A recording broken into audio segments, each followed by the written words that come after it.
Meus prezados telespectadores e minhas prezadas telespectadoras, boa noite. Promotor de Justiça em Minas Gerais, especializado em Direito Penal, ele é o representante do Brasil no Grupo de Trabalho Sul-Americano da Interpol para combate aos crimes contra menores na América do Sul. É autor do livro Todos contra a Pedofilia, uma das obras referenciais nesse tema no país. E participou da formulação e atualização de importantes dispositivos legais, incluindo avanços no Estatuto da Criança e do Adolescente. É um incansável defensor da infância e uma voz ativa na conscientização da sociedade sobre os riscos, sinais e medidas de prevenção a esse crime hediondo. Hoje eu tenho a honra de receber no Jogo Aberto uma das maiores autoridades no Brasil no combate ao abuso sexual infantil, o coordenador nacional do movimento Todos contra a Pedofilia, Dr. Casé Fortes. Boa noite, doutor. Boa noite, muito obrigado, é uma honra estar aqui na sua presença e com os nossos telespectadores. A honra é nossa e muito obrigado por atender o nosso convite, estar com a gente hoje aqui, nesse dia que eu trago a Cascavel para participar de um grande evento, né, relacionado a esse tema. Eu perguntaria ao senhor, inicialmente, qual foi o ponto de partida desse trabalho e o que o motivou pessoalmente a se engajar, a liderar essa causa? É uma pergunta muito interessante. O ponto de partida desse assunto especificamente foi a CPI da pedofilia. Eu já conhecia, evidentemente, o assunto quando fui convidado para a CPI, e já até fazia algum trabalho, especialmente por ocasião do Maio Laranja, do 18 de maio. Mas foi um assunto que eu não escolhi. Ele aconteceu, estava no Senado conversando. Foi escolhido por ele? Eu acredito que Deus me mostrou e aí não podemos fugir dele. Estava em Brasília, no Senado, com o Magno Malta, presidente da CPI da pedofilia. E era para tratar sobre a adoção, mas naquele momento estava sendo tratada a abertura da CPI da pedofilia. E levei algum material e comecei a fazer parte. A partir dali eu tive uma consciência do que realmente nós temos, a grandeza deste problema, dessa agressão que é representada pelo abuso e exploração sexual de crianças e adolescentes no nosso país. Doutor Casé, como o senhor avalia hoje a situação do Brasil no combate à pedofilia? Ou seja, o senhor acaba de relatar que esse é um assunto que vinha meio submerso, né?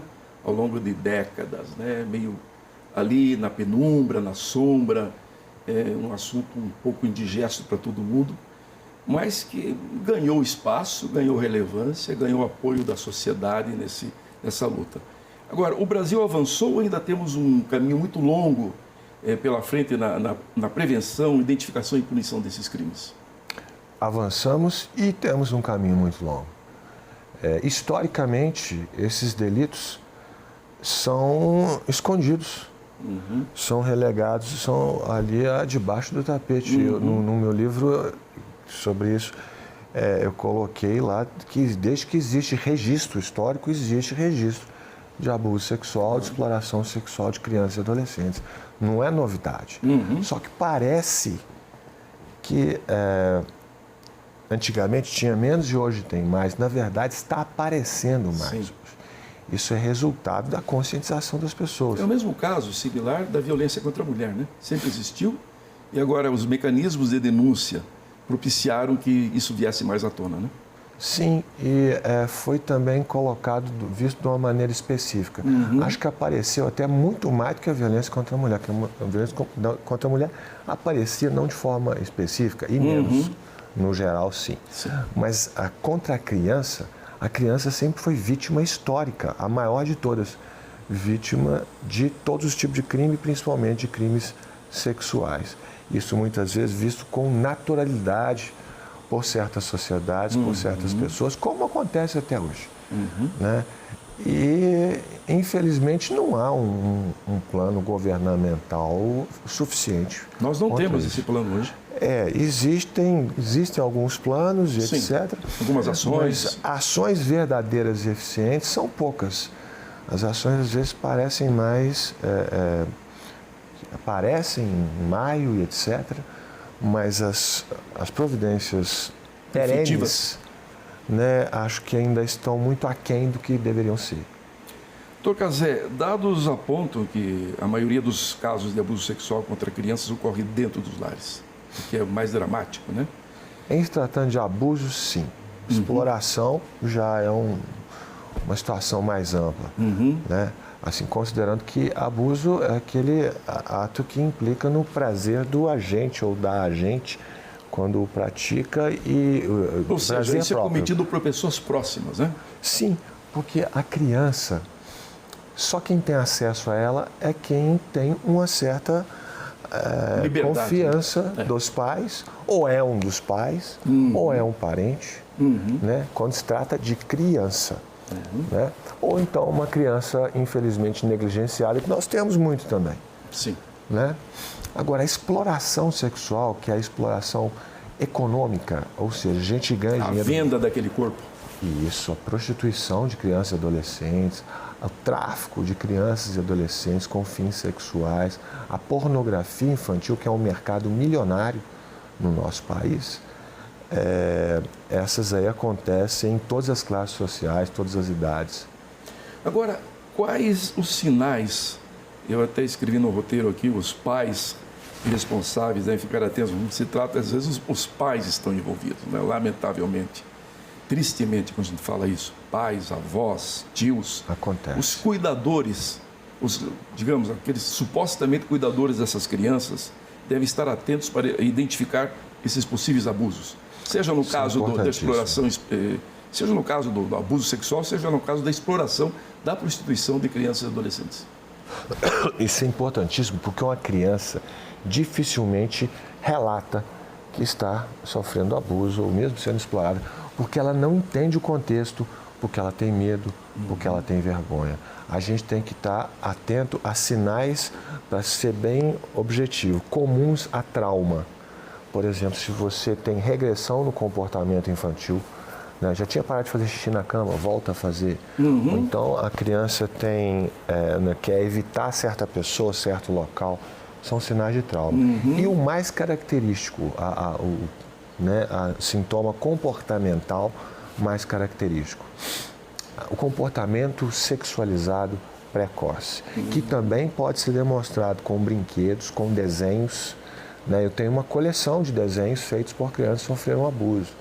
E eles são bem característicos. A criança, às vezes, se manifesta daquela forma. Se manifesta ali, né? Porque a denúncia dela é aquele desenho. Porque mesmo que ela não saiba o que está acontecendo, não ela entenda direito, né? Isso, não entende, não. Já ouvi em uma audiência a criança contar o que estava sendo feito com ela, que era uma coisa horrível, né? E dizer assim, mas todo pai não faz isso com a filha? Olha a menininha de 7 anos disse isso. Ela era isso. normal. Para ela aquilo era normal. Ela não tinha parâmetro para dizer que não era. Foi educada daquele jeito desde sempre. Então nós temos que estar atentos. E quando eu digo nós, cuidadores, pais, professores, amigos, vizinhos, sim. Hoje a lei, inclusive, a lei Henri Borel, né, trata da violência em geral, inclusive sexual, né, e coloca isso como uma obrigação que até merece proteção especial. Você está atento aos sinais de violência. Doutor Cazé, nos casos de violência contra a mulher, a Lei Maria da Penha ampara a vítima, né, que é maior de idade e tem condições de pedir ajuda e se defender. Diante do fato de que os crimes de pedofilia, né, como estamos aqui relatando, acontecem, na maioria das vezes, dentro das residências das vítimas, né, que em tese tem que ser um ambiente seguro, né, protegido, como é que nós podemos proteger efetivamente nossas crianças e nossos adolescentes, considerando ainda o agravante de que uma grande parte dos denunciados, em grande número dos denunciados, são reincidentes, ou seja, essas vítimas continuam em ambiente à mercê do predador. Exatamente. Como a gente protege essas vítimas? Olha, é uma questão difícil mesmo. O que nós temos feito é conscientizar todas as pessoas, todo mundo que tem contato com crianças, que se interessa por isso, para ficar atento, porque é uma obrigação de todos. É uma obrigação, acredito que sempre foi uma obrigação moral, Claro. mas é também uma obrigação legal. Né? Está na lei que a pessoa que tem conhecimento de uma vítima de violência, seja ela sexual ou não, e não relata, ela comete crime. Omissão, né? É um crime de omissão. E também é muito importante que nós nos manifestemos ostensivamente a respeito da nossa atenção. Colocar uma camisa como essa aqui, por Pode exemplo, exibir, por favor, né, faz parte da nossa Estamos cascavel engajados na aqui, causa ó. também. O pastor Valdair que me deu essa camisa aqui. Pastor Valdair. Ou outras camisas tão importantes que existem, todos contra a pedofilia, Maio Laranja, aquela camisa que tem uma florzinha branca, ou fazer um post na internet, ou você se manifestar, né, através de um vídeo, seja como for que você se manifeste, você está deixando claro para o criminoso pedófilo, que é intrinsecamente um covarde, você está dizendo para ele que aquelas crianças que estão à tua volta não estão negligenciadas, que você está de olho nelas. E de olho nele, né? Se possível. Eu acho que o foco tem que ser na criança, porque ele pode ser qualquer um. Ele pode ser, muitas vezes, ela, né? Ele pode ser novo, pode ser mais idoso, pode ser Agora, estudioso ou não. O senhor colocou uma questão aqui. Nós estamos falando de abusos cometidos por pais, por avós, por tios, por parentes, por amigos, por namorados. Homem e mulher? Homem e mulher, sim. Muitas vezes tem-se a ideia de que o criminoso pedófilo é só o homem, não. Até porque são muitos os crimes de pedofilia. Sim. A exploração sexual, a prostituição de crianças e adolescentes. Né? Muitas vezes a pessoa que a pratica, tanto faz se é homem ou mulher. Né? Existem mulheres que estupram. Estupram meninos e estupram meninas. Porque é crime de estupro mesmo, né? Não é só o do homem contra... Quando a gente fala menino. crimes de pedofilia, a gente está falando de vários crimes que estão no Código Penal, que estão no Estatuto de Criança e Adolescente. O principal deles é o estupro de vulnerável. Começa com assédio e tudo mais, né? Passando pelo assédio, pornografia infantil, a prostituição, o tráfico de crianças, tudo isso.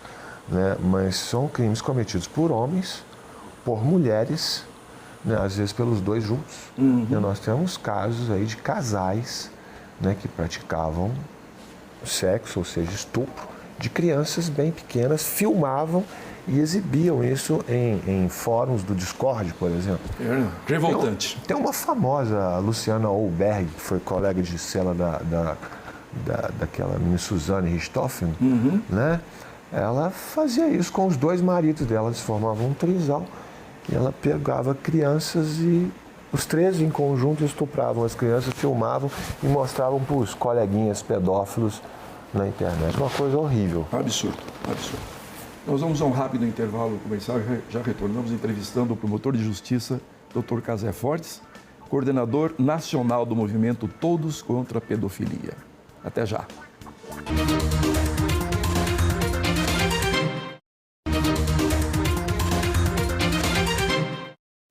Você está assistindo o Jogo Aberto nesta noite de sábado em que tenho a honra de receber aqui nos estúdios da TV Tarobá, o Jogo Aberto, o promotor de justiça Dr. Casé Fortes, coordenador nacional do movimento Todos contra a Pedofilia, que teve agora no mês de maio, dia 18, né, Dr. Casé, a celebração, enfim, a data em que todos se conscientizam, né, desse crime terrível, desse crime hediondo, com tantas variantes nesse caso, né? E que começa a ter um respaldo de rejeição e de apoio ao combate por parte da sociedade brasileira. E o nosso papel aqui está sendo esse também, né? No campo jurídico, doutor Casé, quais avanços recentes o senhor destacaria na legislação brasileira, especialmente no Estatuto da Criança e do Adolescente? Eu acho que o senhor participou agora da atualização, né, do documento, não sei, da primeira versão, né? Na verdade já tem um tempo, foi durante a CPI. Tá. Atualizações importantes, recentes, foi a Lei da Dignidade Sexual, né, que ela reformou a parte do Código Penal que se chamava crimes contra os costumes, que passou a se chamar crimes contra a dignidade sexual. Estabeleceu estupro de vulnerável de uma forma objetiva, menor de 14 anos, não tem outras circunstâncias. Menor de 14 anos, qualquer tipo de interação sexual é considerado estupro. Tá. E nesse caso, crime hediondo e não tem fiança, não tem progressão de pena, como é que está funcionando isso? Progressão de pena tem. Tudo é, infelizmente, relativizado. Infelizmente. Infelizmente. A nossa lei penal originária, o Código Penal, o Estatuto Criança e Adolescente, esse foi reformado, sim, na parte dos crimes de pornografia infantil. Dessa lei, sim, eu participei da redação, junto com o senador Mário Malta. Isso. E várias outras pessoas. Mas a nossa lei, o Código Penal, embora seja antigo, ele veio sendo atualizado e acredito que se fosse de fato cumprido o que está no Código Penal, seria muito bom, seria excelente, muito melhor do que estamos. Mas nós temos uma série de leis posteriores, principalmente a lei de execução penal, além de interpretações aí pífias de juízes fracos, né? E às vezes promotores também, né? Que deixam... Flexibilizam, né, esse rigor. Flexibilizam de toda forma, demais até, mais do que flexibilizam, afrouxam. Exatamente. Mesmo. Né? Quer dizer, não é falta de leis, é falta realmente de que elas sejam cumpridas. Talvez e que seja excesso de leis. Excesso de leis até, né? É verdade. Doutor Cazé, o senhor poderia comentar como é que funcionam as redes internacionais de pedofilia? O senhor que faz parte desse órgão, né, da Interpol, né, que é um grupo, né, de sul-americano, né, que atua na Interpol no combate a esse crime do ponto de vista aí continental. Como é que se dá a atuação desses grupos e de que maneira o Brasil tem se articulado com outros países para combater o crime? O grupo de trabalho fez esse estudo principalmente na questão do tráfico de pessoas, inclusive crianças e adolescentes, para fins sexuais. Né? E um exemplo claro disso, você assistiu Som da Liberdade? Sim. É aquilo. Aquilo que acontece naquele filme, ele retrata muito bem uma situação verdadeira. As crianças são colhidas geralmente dos lugares mais pobres. Claro. As mais necessitadas são mais facilmente atraídas. Cooptadas. E levadas. Marajó é um problema há décadas. As nossas crianças lá estão Aliás, foi denunciado até pela ministra Damares, né? Exatamente. Antes da Damares denunciar, nós estivemos lá. O senador Magno Malta, eu estive, e vários outros integrantes da CPI estivemos em 2010. Passamos lá uma semana com o bispo Dom Ascona, que infelizmente faleceu recentemente, né? Que sempre foi uma voz que se levantou em favor das crianças de Marajó, que são... Quer dizer, ali temos então um núcleo que vem sendo explorado nesse sentido, essas crianças. Na região norte, em muitos lugares, Marajó é um deles. Muitas vezes o Brasil é vendido no exterior como o lugar onde você vai para ter sexo com uma índiazinha, com uma criança. Você compra o pacote no lugar certo para mim é o mais errado possível. É o turismo pedófilo. Sim. Você compra lá o pacote que você vai passar uma semana, vai andar de gaiola no Rio Solimões e vai transar com uma índiazinha. Que coisa absurda. Né? Marajó tem 14 municípios, 2 dos quais são os menores de DH do Brasil. Quando o senhor fala, vai entrar num barco desses, né, como se tivesse sido uma pescaria, numa diversão, é uma coisa feita meio à luz do dia, praticamente. Não se pode nem dizer que as autoridades desconheçam isso. Existem autoridades trabalhando lá, sim, Marajó, inclusive, e no Pará e no Amazonas, eu as conheço, algumas delas, que são verdadeiros guerreiros, como existia o bispo Dom Ascona, mas ainda é insuficiente. Porque o problema lá é antiquíssimo. Cultural, quase. Infelizmente, é cultural. Durante o tempo que eu passei lá em Marajó, o tempo que não estava... Eu gosto de andar e conversar com as pessoas. Eu fui conversar com as pessoas e ouvi lá ditados como quem planta bananeira colhe o primeiro cacho. Isso tem um significado muito triste. E igual aquela história do boto, sabe que ela foi feita também para explicar o estupro intrafamiliar, né? Ou seja, uma coisa muito antiga. As mulheres eram engravidadas pelo boto, né, as crianças. Quando eu não sabia quem era o boto. O boto estava resolvido. Pronto, está resolvido. Mas o problema principal de Marajó é a extrema pobreza. Né? que leva as crianças a se prostituírem. Doutor Cazé, a internet, bom, falando então nas redes internacionais, né, de exploração e tráfico de crianças e adolescentes para prática sexual e outros crimes, né, correlatos aí à pedofilia, nós temos na internet hoje o ambiente, né, o território fértil, né, para os predadores sexuais, né? Para cooptarem, para recrutarem, para envolverem. Eu acho que a internet é um território fértil para tudo. Verdade. Né? De bom e de ruim. Né?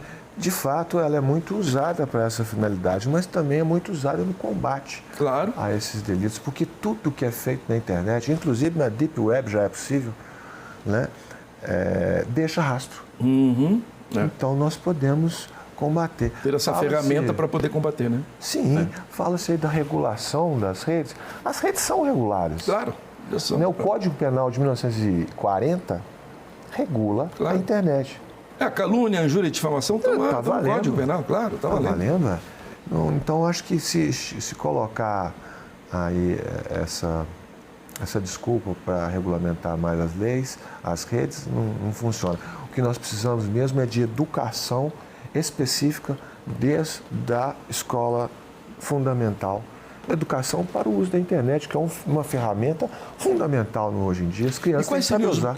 Quais seriam os maiores riscos, então, já que nesse sentido, né, da educação, desde no ambiente escolar até em casa, de que maneira os pais, os responsáveis, os cuidadores, aqueles que têm a responsabilidade que têm crianças e adolescentes sob sua guarda, o que eles devem fazer para evitar exatamente o perigo da internet? Eu estava vendo até uma reportagem essa semana, um psicólogo americano escreveu um livro, né, A Geração Ansiosa, né? Na verdade, as crianças e adolescentes hoje têm no ambiente virtual um vício, né? Tão difícil de ser combatido como uma droga qualquer, né? É o mesmo mecanismo de dopamina e etc. É isso aí. Né? Mas eu acho que são dois pilares que a gente tem que se fixar: educação e vigilância.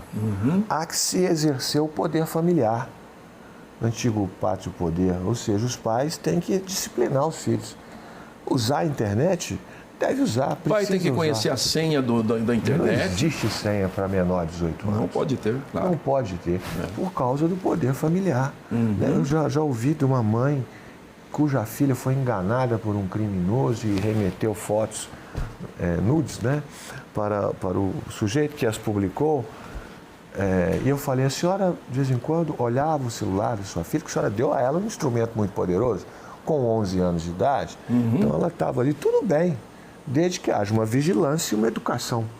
Ela falou comigo meio que orgulhosa: não, mas eu respeito a privacidade da minha filha. Falei: cheia de pudor, né? Privacidade não existe. Não tem esse negócio de privacidade, tem segurança, tem cuidado com a sua filha. Agora, a sensação de impunidade, doutor Cazé, ainda é um obstáculo? As penas, falamos agora das penas aplicadas, da relativização dessas penas, né? Flexibilização, progressão de pena. Quer dizer, nós temos um estímulo na prática do crime, né? É condenado a 15 anos, cumpre 3, já vai para a liberdade condicional e daqui a pouco está na rua novamente. Penas exemplares, né?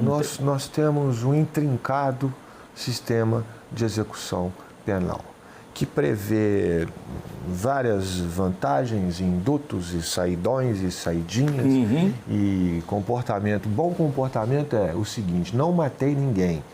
Bom comportamento, né? Eu nunca considerei isso. Eu roubei, assaltei, mas não matei. Eu não matei ninguém aqui dentro da cadeia, não. Bom comportamento. Muitas vezes é visto dessa forma, né? Um monte de critérios que existiam há pouquíssimo tempo foram deixados de lado, né, por serem considerados preconceituosos ou qualquer coisa desse tipo. O fato é que atualmente a nossa lei é frouxa. É assim. E além de leis frouxas, temos juízes e promotores também. Muitas vezes também. Lenientes também. Temos, infelizmente temos. São todos, não. Tem muita gente, eu acho até que a maioria. Sim, eu também concordo. Mas temos também.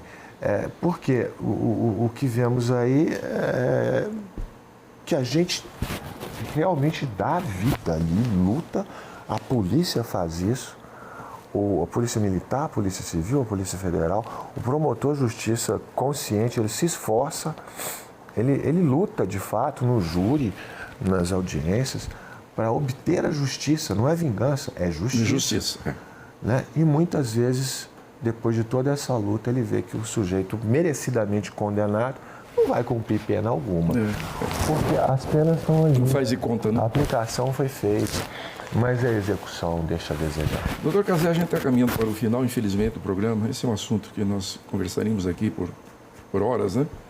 Não faltará oportunidade. É muito agradável conversar com você. Imagina, muito obrigado.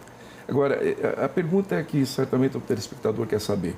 Existem protocolos claros para as denúncias, do ponto de vista bem prático, para quem suspeita de um caso de abuso infantil, de abuso sexual, exploração do lenocínio com menores, né? Prostituição, o que deve ser feito? E para onde deve se recorrer? Denuncie. Como fazer isso? Né? Você pode usar o Disque 100, Disque 100. Uhum.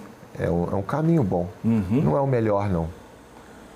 Porque a pessoa fala o que ela quer, muitas vezes ela deixa lacunas que são necessárias e a gente não tem uma boa investigação. Uhum. Mas eu acho que você deve ir conversar com o promotor de justiça. O promotor.